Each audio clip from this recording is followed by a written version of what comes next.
Mm.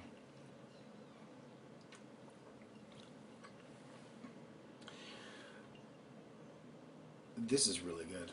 All right, so here are the things you're going to need to make this wonderful plant-based pate.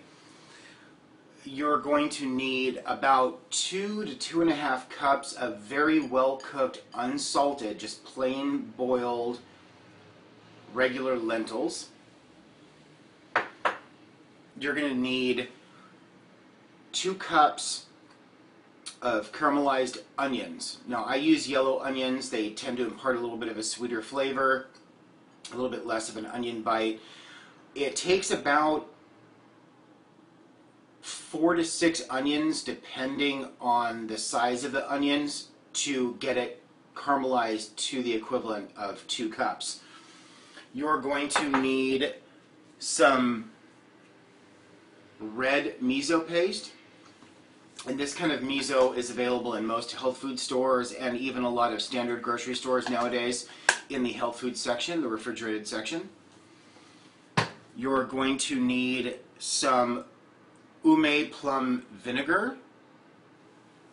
You're going to need some natural rice vinegar. You want to make sure that you get unseasoned. There's 2 different types of rice vinegar. There's seasoned and unseasoned. Go ahead and get the unseasoned. You're going to need some soy sauce. I like to use the organic tamari. It's a gluten-free soy sauce. You're going to need some iodized sea salt, some white pepper, and if you're a strict vegetarian, you're also going to want to make sure that you have some earth balance to use, because you're going to want to use some earth balance or some kind of a fat source to caramelize the onions. If you do some dairy, you can go ahead and use regular butter. I always recommend that you try to keep it as plant-based as possible, but that is your choice. Now, you're going to want to have your mixing blade in your food processor, and it's a little tricky in the beginning because when the first thing we're going to add is the lentils and the onions. And it's kind of a dry mix. You want to make sure that your lentils are very, very well drained. I drain them into a colander and then use a wooden spoon to continually stir and mix them up, and you can see that more and more liquid comes out the bottom. And then I usually transfer them to a finer mesh strainer and keep them over a bowl until they cool down to room temperature.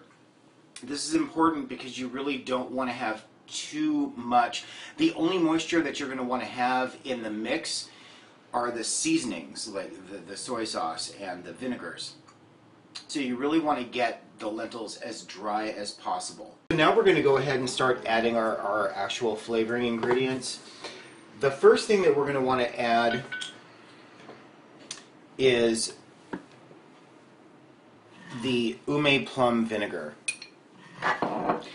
Now, the reason why I haven't given specific quantities of these ingredients is because you really have to do it by flavor. This is a recipe where you have to stop and keep tasting and testing and make sure that you're achieving the flavor balance that you're looking for. So we're going to go ahead and turn this on, and you'll see that I'm doing this pretty much dash by dash.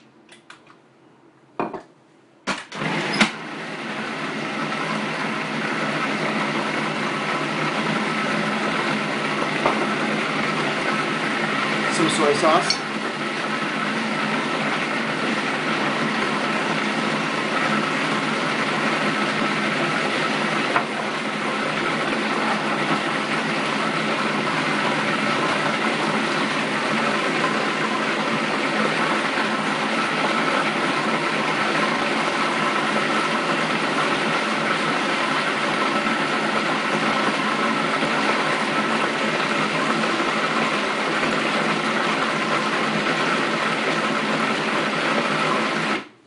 Okay, and the next thing that we're going to want to add is the miso. Now, miso is a very salty ingredient, but it absolutely lends itself to this recipe. It's vital, it's important, but you just need to be careful that you don't add either too little or too much. It's really, really a perfect balance. And I like to start with just a nice big tablespoon. Go ahead and get that in there. And it's from this point forward, as soon as you start adding the miso, that you're going to want to stop and taste throughout the rest of the procedure.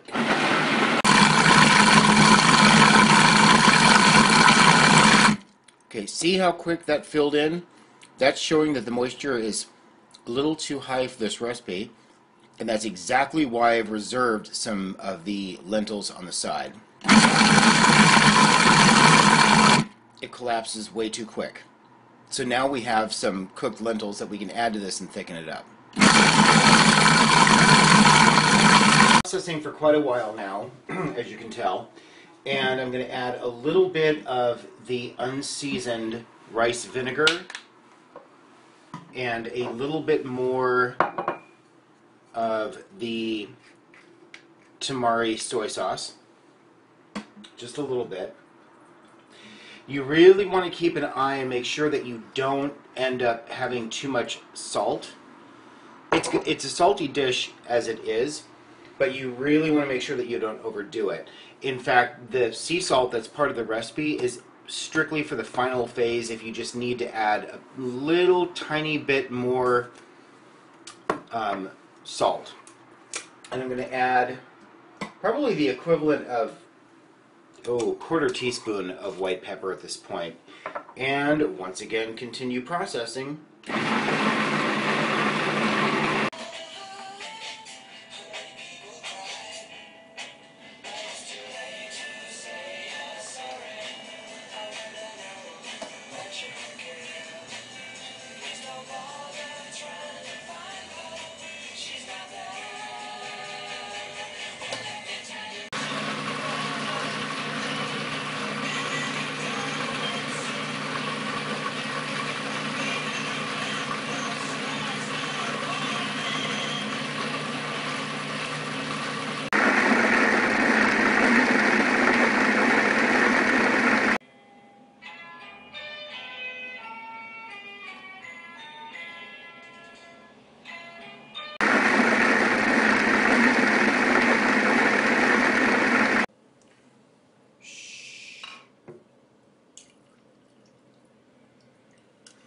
It just needed a little bit more love.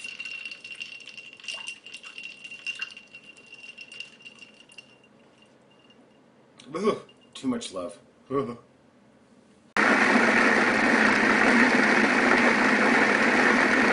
Alright, so now we've finally processed through to the right consistency. It's taken quite a while. I know on my end it's taken probably altogether about 30-40 minutes worth of on and off again processing.